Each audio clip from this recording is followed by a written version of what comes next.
Bring back childhood. 8 powerful ways to let kids be kids again before it's too late.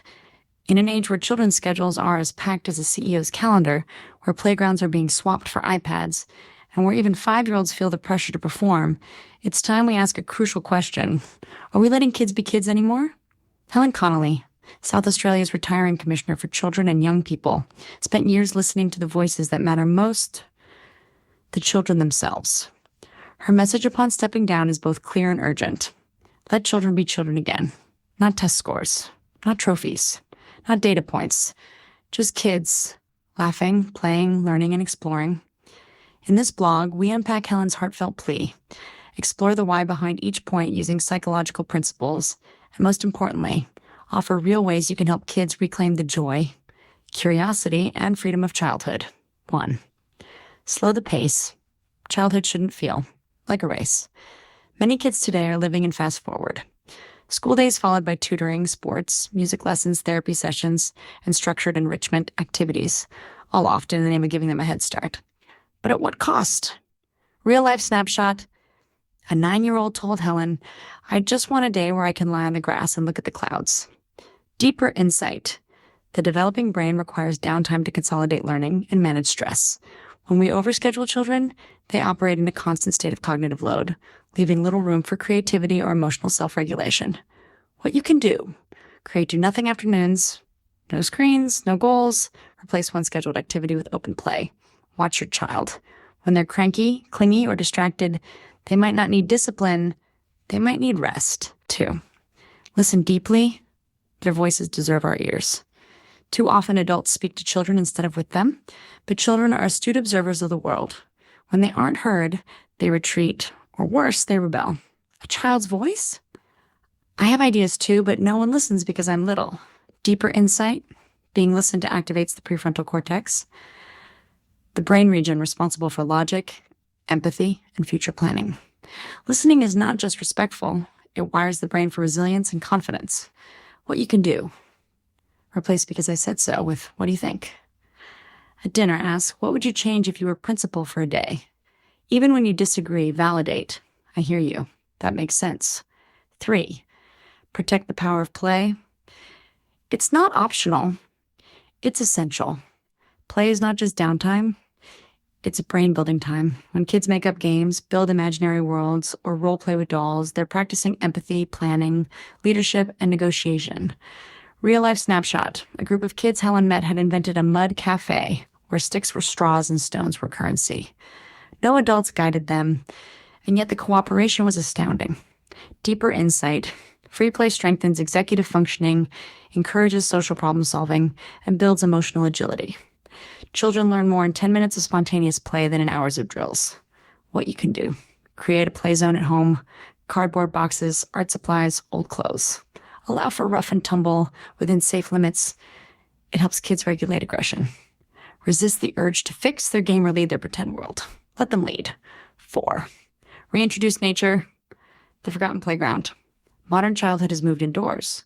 We've replaced dirt with disinfectant and trees with tablets. But the natural world is still the best sensory gym. Child's comment: "We can't go to the park because mom says it's dangerous." Deeper insight. Time in nature lowers cortisol levels, boosts dopamine and serotonin, and improves attention spans. Kids with regular outdoor time are more likely to have empathy, grit, and improved mental health. What you can do: take a weekly nature walk, even if it's just around the block. Let them dig, climb, jump in puddles. Turn off the GPS and let them navigate a simple path. Explore nighttime, stars, frogs, moonlight. It builds awe. 5. Don't let screens raise them. Digital childhood is not real life. Helen observed that kids aren't anti-technology, they're just overwhelmed by it. They want balance, not bans. But left unmonitored, screens quickly dominate, shaping self-worth and attention spans. Child's voice: "It makes me feel bad when people get more likes than me." Deeper insight. The dopamine-driven design of social media is neurologically addictive, especially for young, developing brains. It activates reward circuits in ways similar to gambling. What you can do: set co-created screen limits, ask for their input, keep phones out of bedrooms. Have a tech-free Sunday where connection is the priority. Model what balanced tech use looks like. 6. Remove the perfection pressure, Let them fail safely. Our culture prizes achievement, but when we only celebrate wins, children become fearful of mistakes. Anxiety rises, risk-taking vanishes, and so does joy. Child's comment, if I don't get an A, I feel like I'm not good enough. Deeper insight, praise that focuses solely on outcome grades, medals fosters a fixed mindset. Children begin to equate self-worth with performance. Instead, we want to cultivate a growth mindset where effort, persistence, and curiosity are the real victories. What you can do. Praise the process, not just the result. You worked so hard on that. Normalize failure. Share your own mistakes. Encourage brave tries over perfect scores. Ask, what did you learn from that? 7. See their strengths, not just their struggles. Helen warns against defining children by problems. She's too hyper. He's always behind. These labels can become lifelong identities, but every child has strengths. Some just bloom differently. Deeper insight. Children internalize labels. Repeated messages become internal narratives. If we continually highlight deficits, we risk creating a self-fulfilling prophecy. What you can do. Flip the script. She's energetic and passionate. Not too much.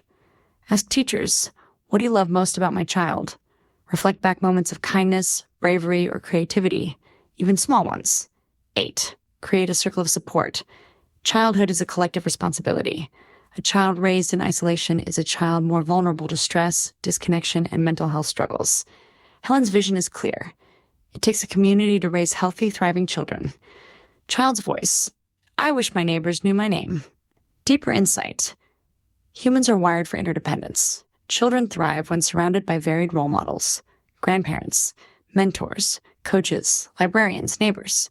This builds social capital, which protects against trauma and builds resilience. What you can do. Organize a neighborhood kid day. Encourage relationships with older relatives or family friends. Get involved in local school or council initiatives for child well-being. Be the adult a child can trust, even if they're not your own. Final thoughts. Childhood is not a productivity project. It's a sacred season. Helen Connolly's message isn't just for parents. It's for policymakers, teachers, community leaders, and anyone who cares about the future of our society. Because when we allow childhood to unfold with freedom, support, and love, we're not just raising kids. We're raising humans who know how to thrive. Let's trade perfection for presence. Let's choose connection over control. Let's stop rushing and start remembering. Let kids be kids again, while we still can. Thank you for joining me in this heartfelt reflection on childhood. If something in this video spoke to you, whether you're a parent, teacher, or simply someone who remembers what it felt like to be a child, please like, share, and comment below. Let's build a world where children are free to dream, explore, fail, grow, and most importantly, be kids. Until next time, stay kind, stay curious, and stay connected.